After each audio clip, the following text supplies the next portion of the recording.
کہ جو عام مسلمان ہیں وہ بدبخت رب کو مانتے ہیں مگر رب کی نہیں مانتے.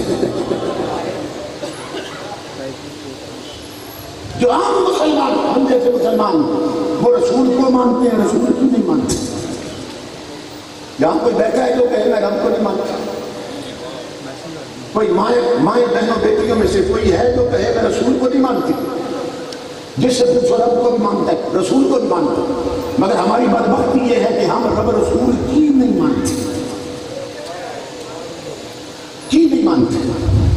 اگر ہم نے اپنے رسول کی مانی ہوتی تو ہماری بیٹیاں ننگے سر بازار میں نہ پھر رہی ہوتی. اگر ہم نے اپنے رسول کی مانی ہوتی تو ہماری بہو بیٹیاں میک اپ کر کے بیگانوں میں نہ پھر رہی ہوتی. اگر ہم نے رب رسول کی مانی ہوتی تو ہمارے گھر کی چار دیواری میں کنٹریوں کے گانے نہ چلتے, تلاوت قرآن کی آواز آ رہی ہوتی. اگر ہم نے رب رسول کی مانی ہوتی تو ہماری بیٹیوں کے ہاتھ میں رومانٹک ناول نہ ہوتے, سیرت فاطمہ زہرا کی کتابیں ہوتی. ہم نے رب کو مانا ہے مگر رب کی نہیں مانی. ہم نے رسول کو مانا مگر رسول کی نہیں مانی. دیکھیے عورتوں کا لباس کس حد تک پہنچ چکا مگر مرد خاموش رہے. عورتیں ڈھیلے ڈالے لباس پہنتی تھی اور یہاں تک بازو ہوتے تھے, شلواریں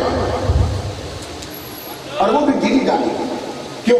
اس لیے لباس بنا اس لیے کہ جسم کا سٹرکچر نظر نہ آئے, جسم کا ڈھانچہ نظر نہ آئے.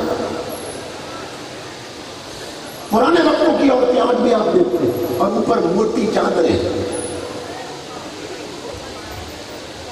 پھر کیا ہوا کہ قوم کو ٹی وی کی ٹی وی ہو گئی, گھروں میں ٹی وی آ گیا, پھر نیٹ لگ گئے, پھر کیبل کے کنیکشن آ گئے, پھر ٹچ موبائل آ گئے. پھر کیا ہوا, سروں سے چادریں بھی اتری, دوپٹے بھی اتر گئے. چودھری ملک مہاراجے مہاراجے اونچے خاندان کے لوگ کہ جن کی بہو بیٹیوں کے پاؤں کی پشت پر بھی کبھی غیر محرم کی نظر نہیں گئی تھی, آج ان کی نیک لائنیں اور چھاتیاں نظر آ گئی. ٹائٹ پاجامے پہنے, مرد نہیں بولے. سروں سے دوپٹے اترے, مرد نہیں بولے. گھر کی چار دیواری سے قرآن کی تلاوت بند ہوئی, دونوں گونجنے لگے مگر مرد نہیں بولے. انہوں نے منہ میں دہی جمائے رکھی. افسروں کی بیگمات بڑھ سمجھ کر بازاروں میں اتری. وہ بے حیا اپنی بیویوں کو اپنے ساتھ سیٹ پہ بٹھا کر پورے بازار میں لے کر پھرے اور اعلان کرتے رہے کہ میں وہ دیوس ہوں جو اس بڑے بازار میں اپنی عزت کا جنازہ خود نکالنے آیا.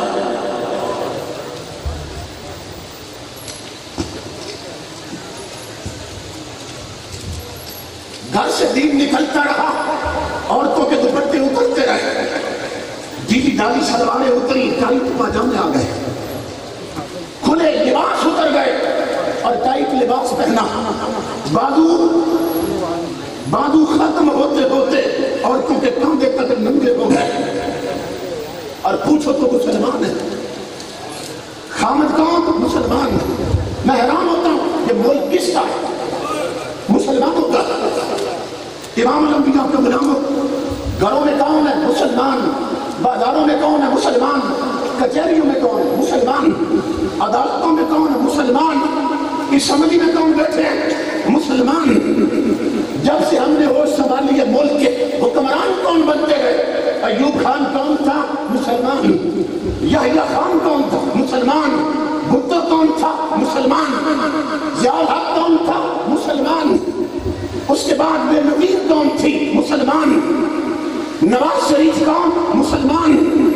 امام الانبیاء کے غلاموں, میرا سوال یہ ہے جب گھر کی چار دیواری سے لے کر اسمبلی ہال تک اور چوکھٹ سے لے کر تخت تک سارے مسلمان بیٹھے ہیں تو ملک میں کملی والے کا اسلام نظر کیوں نہیں آتا ہے؟